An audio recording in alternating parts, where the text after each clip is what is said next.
ಸಮಸ್ತ ಸ್ನೇಹಿತರಿಗೂ ನಮಸ್ಕಾರ.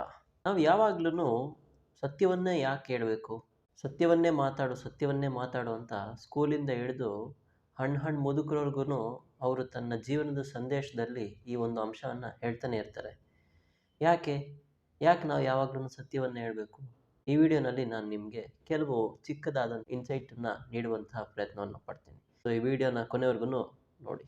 ಒಬ್ಬ ವ್ಯಕ್ತಿಯ ಜೀವನದಲ್ಲಿ ಹಾನೆಸ್ಟಿ ಅನ್ನೋದು ತುಂಬ ಮುಖ್ಯ.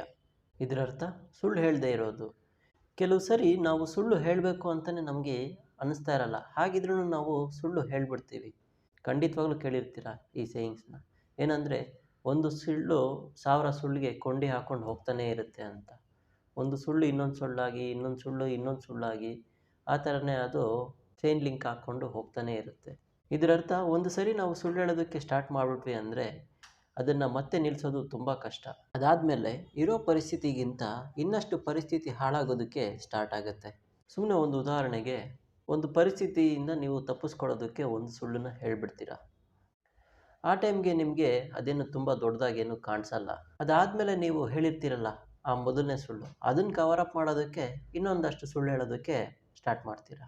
ಅಯ್ಯಯ್ಯೋ ಇಷ್ಟೊಂದು ಸುಳ್ಳು ಹೇಳ್ಬಿಟ್ವಲ್ಲ ಅಂತ ನಿಮಗೆ ಮುಂಚೆನೇ ಅರ್ಥ ಆಗೋಕ್ಕಿಂತ ಮುಂಚೆನೇ ಅಲ್ಲಿ ಆಲ್ರೆಡಿ ಇಷ್ಟೊಂದು ಪೈಲ್ ಆಫ್ ಸುಳ್ಳನ್ನು ನಾವು ಹೇಳ್ಬಿಟ್ಟಿರ್ತೀವಿ.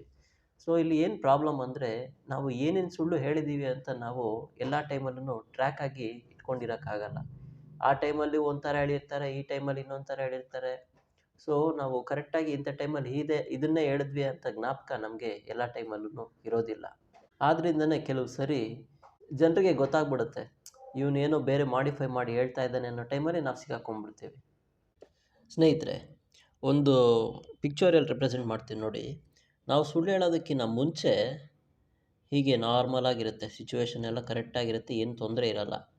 ಅದೇ ನಾವು ಒಂದು ಸುಳ್ಳು ಹೇಳ್ತೀವಿ ಅಂತ ಇಟ್ಕೊಳ್ಳಿ. ಸುಳ್ಳು ಹೇಳಿದಾಗ ಮೊದಲನೇದಾಗಿ ಒಂದು ಬಬಲ್ ಆಗಿ ಸ್ಟಾರ್ಟ್ ಆಗುತ್ತೆ. ಇದು ಒಂದು ಚಿಕ್ಕ ಸುಳ್ಳು, ಸರಿನಾ? ಹೀಗೆ ಈ ಹೇಳಿರೋ ಸುಳ್ಳನ್ನ ಹಾಗೆ ಕವರ್ ಮಾಡ್ತಾ ಸ್ವಲ್ಪ ದಿನ ಆದಮೇಲೆ ಈ ಹೇಳಿರೋ ಸುಳ್ಳನ್ನು ಕವರ್ ಮಾಡೋದಕ್ಕೆ ಇನ್ನೊಂದಷ್ಟು ಸುಳ್ಳು ಹೇಳಿರ್ತೀವಿ, ಅದೊಂದು ಅಷ್ಟು ದೊಡ್ಡ ಸುಳ್ಳಾಗಿರುತ್ತೆ. ಹೀಗೆ ಬರ್ತಾ ಹೇಳಿರೋ ಸುಳ್ಳನ್ನು ಕವರ್ ಮಾಡೋದಕ್ಕೆ ಬರ್ತಾ ಇರಬೇಕಾದ್ರೆ ನಮ್ಮ ಸಿಚುವೇಶನ್ ಇನ್ನೂ ಹಾಳಾಗೋಕ್ಕೆ ಸ್ಟಾರ್ಟ್ ಆಗುತ್ತೆ. ಅದಾದಾಗ ಇದನ್ನು ಕವರ್ ಮಾಡೋದಕ್ಕೆ ಇನ್ನೊಂದಷ್ಟು ಸುಳ್ಳು ಹೇಳ್ತೀವಿ. ಹೀಗೆ ಬರ್ತಾ ಇನ್ನೊಂದಷ್ಟು ದಿನ ಸುಳ್ಳು ಹೇಳಿದಾಗ ಒಂದು ಕಡೆ ನಾವು ಎಲ್ಲ ಇದು ದೊಡ್ಡ ಬಾಲಾಗಿ ಇದು ಫಾರ್ಮ್ ಆಗಿ ಅದು ಒಂದು ಕಡೆ ಹೋಗಿ ಹೊಡೆದು ಛಿದ್ರ ಆಗೋಗುತ್ತೆ. ಅದೇ ರೀತಿ ನಾವು ಕೆಲವು ಸುಳ್ಳು ಹೇಳಿ ಅದು ಇನ್ನೊಂದಷ್ಟು ಸುಳ್ಳಾಗಿ, ಇನ್ನೊಂದಷ್ಟು ಸುಳ್ಳು ಹೇಳಿ ಅದು ಇನ್ನೊಂದಷ್ಟು ಸುಳ್ಳಾಗಿ ಪರಿಣಾಮ ಆಗ್ತಾ ಇರುತ್ತೆ. ಒಂದು ಘಟ್ಟಕ್ಕೆ ಎಲ್ರಿಗೂ ಗೊತ್ತಾಗ್ಬಿಡುತ್ತೆ ಇದೊಂದು ಸುಳ್ಳು ಅಂತ. ಆಗ ಆ ದೊಡ್ಡ ಮಂಜುಗಡ್ಡೆ ಹೇಗೆ ಹೊಡೆದೋಯ್ತೋ ಅದೇ ರೀತಿಯಾಗಿ ನಮ್ಮ ಮೇಲಿದ್ದಂಥ ನಂಬಿಕೆ ಹೊಡೆದೋಗುತ್ತೆ.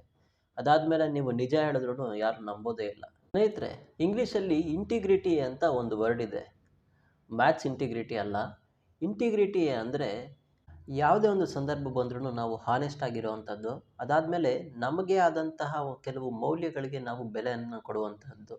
ಈ ಒಂದು ಗುಣಗಳನ್ನು ನಿಮ್ಮಲ್ಲಿರುವಂಥ ಸರೌಂಡಿಂಗ್ಸಲ್ಲಿರುವಂಥ ಜನ ನಿಮ್ಮಲ್ಲಿ ನೋಡಿ ಗುರುತಿಸ್ಬಿಟ್ರು ಅಂದರೆ ನಿಮ್ಮ ಮೇಲೆ ಆಟೋಮೆಟಿಕ್ಕಾಗಿ ನಂಬಿಕೆ ಅನ್ನೋದು ಬಂದ್ಬಿಡುತ್ತೆ. ಅವರು ಯಾವುದೇ ಒಂದು ಸಿಚುವೇಷನಲ್ಲೂ ನಿಮ್ಮನ್ನ ಆದಷ್ಟು ಬೇಗ ನಂಬುತ್ತಾರೆ. ನೀವು ಹೇಳೋ ವರ್ಡ್ಸ್ಗೆ ಅವರು ಇಂಪಾರ್ಟೆನ್ಸ್ ಕೊಟ್ಟು ಕೇಳ್ತಾರೆ. ಅದಾದಮೇಲೆ ಯಾವುದೇ ಒಂದು ರಿಲೇಷನ್ಶಿಪ್ ಆಗಿದ್ರೂ ನಾವು ಹೇಳುವಂತಹ ಮಾತುಗಳಿಗೆ ಬೆಲೆ ಕೊಡಬೇಕು ಅಂದರೆ ನಮ್ಮ ಮೇಲೆ ಒಂದು ನಂಬಿಕೆ ಅನ್ನೋದು ಇರಬೇಕಾಗಿರುತ್ತೆ. ಆದ್ರೂ ಸ್ನೇಹಿತರೆ, ಟಫ್ ಆಗಿರೋವಂಥ ಸಿಚುವೇಷನಲ್ಲಿ ನಿಜ ಹೇಳಬೇಕು ಅಂದರೆ ತುಂಬ ಧೈರ್ಯ ಬೇಕೇ ಬೇಕು. ಕೆಲವು ಸರಿ ನಾವು ಒಂದು ಮ್ಯಾನೇಜ್ಮೆಂಟಲ್ಲೋ ಅಥವಾ ಒಂದು ಕಂಪ್ನಿಯಲ್ಲೋ ಒಂದು ತಪ್ಪನ್ನು ಮಾಡಿಬಿಡ್ತೀವಿ ಅಂತ ಇಟ್ಕೊಳ್ಳಿ. ಆ ತಪ್ಪನ್ನು ನಾವು ತಪ್ಪು ಮಾಡಿದ್ದೀವಿ, ಇದನ್ನು ನಾನು ಅಕ್ನಾಲೇಜ್ ಮಾಡ್ತಾ ಇದ್ದೀನಿ ಅಂತ ಒಪ್ಕೊಂಡ್ಬಿಟ್ರೆ ಅದು ತುಂಬ ಒಂದು ನಿಮ್ಮಲ್ಲಿರುವಂಥ ಇನ್ನರ್ ಸ್ಟ್ರೆಂತನ್ನು ತೋರಿಸುತ್ತೆ ಹೊರತು ನೀವು ಮಾಡಿರುವಂತಹ ಆ ತಪ್ಪನ್ನು ನೆಗೆಟಿವ್ ಇಂಪ್ಯಾಕ್ಟಾಗಿ ಅದು ತೋರಿಸೋದಿಲ್ಲ. ಆದ್ದರಿಂದ ಸ್ನೇಹಿತರೆ, ಇಕ್ಷ್ವಾಕು ವಂಶದಲ್ಲಿ ಹುಟ್ಟಿದಂತಹ ಸತ್ಯ ಹರಿಶ್ಚಂದ್ರನಿಗೆ ವಿಶ್ವಾಮಿತ್ರ ಮಹರ್ಷಿಗಳು ಕೊಟ್ಟಂತಹ ಪರೀಕ್ಷೆನಲ್ಲೂ ಸತ್ಯ ಹರಿಶ್ಚಂದ್ರ ಅವರು ಯಾವಾಗ್ಲೂ ಸತ್ಯವನ್ನು ಹೇಳಿ ಅವರು ಜಯಿಸ್ತಾರಲ್ಲ, ಆ ರೀತಿಯಾಗಿ ನೀವು ಯಾವಾಗ್ಲೂ ಸತ್ಯವನ್ನೇ ಹೇಳಿ ಸತ್ಯವನ್ನೇ ಪರಿಪಾಲಿಸಿ ಅಂತ ನಾನು ಹೇಳೋದಕ್ಕೆ ಬರ್ತಾ ಇಲ್ಲ. ನಾವು ಹೇಳುವಂಥ ಸುಳ್ಳಿಂದ ಯಾರಿಗೂ ತೊಂದರೆ ಆಗದೆ, ಅದಾದಮೇಲೆ ನಾವು ಹೇಳೋ ಸುಳ್ಳಿಂದ ನಮ್ಮ ಕ್ಯಾರೆಕ್ಟರ್ಗೂ ಏನು ತೊಂದರೆ ಆಗದೆ ಇರಲಿ, ಅಷ್ಟು ಮಾತ್ರ ನಿಜ ಹೇಳಿದ್ರೆ ಸಾಕು ಅಂತ ನಾನು ಹೇಳೋಕ್ಕೆ ಬರ್ತಾಯಿದ್ದೀನಿ ಅಷ್ಟೇ.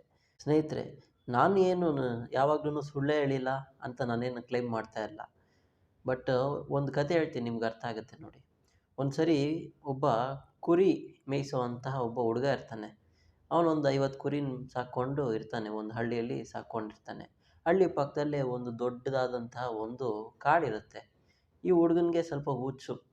ಏನಂದರೆ ಆವಾಗವಾಗ ಜೋಕ್ ಮಾಡ್ತಾ ಇರ್ತಾನೆ. ಕೆಲವು ಸರಿ ಅವನ ಜೋಕು ಅವನ ಹುಚ್ಚುತನಕ್ಕೆ ಕಾರಣ ಆಗ್ಬಿಡುತ್ತೆ. ಒಂದು ಸರಿ ಏನು ಮಾಡ್ತಾನೆ, ರಾತ್ರೋರಾತ್ರಿ ಜೋರಾಗಿ ಕಿರ್ಚ್ಕೊಂಡು, ಅಯ್ಯಯ್ಯೋ ಹುಲಿ ಬಂದ್ಬಿಡ್ತು, ಹುಲಿ ಬಂದ್ಬಿಡ್ತು, ಹುಲಿ ಬಂದ್ಬಿಡ್ತು ಅಂತ ಜೋರಾಗಿ ಕಿರ್ಚ್ಕೊಂಡು ಬೆಟ್ಟದ ಮೇಲೆ ಹೋಗಿ ನಿಂತ್ಕೊಂಡು ಕಿರ್ಚ್ಕೊಳಕ್ಕೆ ಸ್ಟಾರ್ಟ್ ಮಾಡ್ತಾನೆ. ಆಗ ಊರಲ್ಲಿರುವಂಥ ಜನ ಎಲ್ಲ ಎದ್ದು ಕೈಯಲ್ಲಿ ಕತ್ತಿ ದೊಣ್ಣೆ ಹಿಡ್ಕೊಂಡು ಆ ಹುಲಿನ ಬೇಟೆಯಾಡಕ್ಕೆ ಬರ್ತಾರೆ.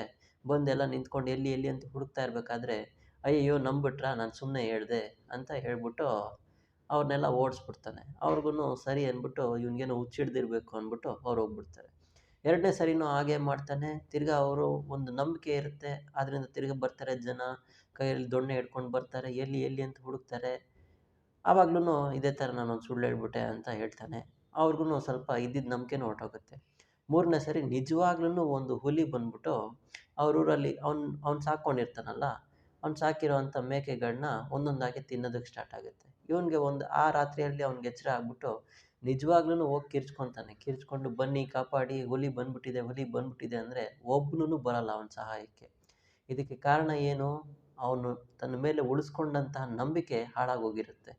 ಅದೇ ರೀತಿಯಾಗಿ ನಮಗೆ ಕೆಲವು ಸಿಚುವೇಶನ್ಗೆ ನಮಗೆ ಹೆಲ್ಪ್ ಮಾಡಬೇಕು ಅಂತ ಯಾರಿಗಾದ್ರು ಅನ್ನಿಸ್ಬೇಕಂದ್ರೆ ನಮ್ಮ ಮೇಲೆ ಯಾವ್ದಾದ್ರು ಒಂಥರ ನಂಬಿಕೆ ಇರಬೇಕು. ಆ ನಂಬಿಕೆನ ನಾವು ಹಾಳು ಮಾಡ್ಕೊಂಬಿಟ್ವಿ ಅಂದರೆ ಖಂಡಿತವಾಗ್ಲೂ ಯಾರೂ ಬಂದು ಸಹಾಯ ಮಾಡಲ್ಲ. ಆದ್ದರಿಂದ ಕೆಲವು ಸರಿ ಮಾತ್ರ ನಾವು ಚಿಕ್ಕ ಚಿಕ್ಕ ಸುಳ್ಳು ಹೇಳಿದ್ರೂ ಪರವಾಗಿಲ್ಲ, ಬಟ್ ನಮ್ಮ ಮಾನಕ್ಕೆ, ನಮ್ಮ ಕ್ಯಾರೆಕ್ಟರಿಸ್ಟಿಕ್ಕಿಗೆ ದೊಡ್ಡದಾದಂಥ ಹಾನಿ ಆಗುವಂಥ ಸುಳ್ಳನ್ನು ಹೇಳದೇ ಇರೋದೇ ಉತ್ತಮ ಅಂತ ನಾನು ಹೇಳ್ತಾ ಇದ್ದೀನಿ.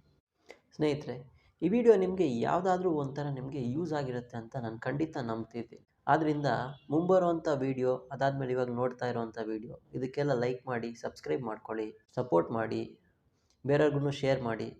ಸೊ ಮುಂದಕ್ಕೆ ಇನ್ನೂ ಒಂದು ಒಳ್ಳೆ ಕಂಟೆಂಟೊಂದಿಗೆ ಬರ್ತೀನಿ. ಅಲ್ಲಿವರೆಗೂ ಕಾಯ್ತಾ ಇರಿ, ನೋಡ್ತಾ ಇರಿ. ಎಲ್ರಿಗೂ ಒಳ್ಳೆಯದಾಗಲಿ. ಮತ್ತೆ ಬರ್ತೀನಿ ಒಂದು ಒಳ್ಳೆ ಕಂಟೆಂಟೊಂದಿಗೆ. ನಮಸ್ಕಾರ.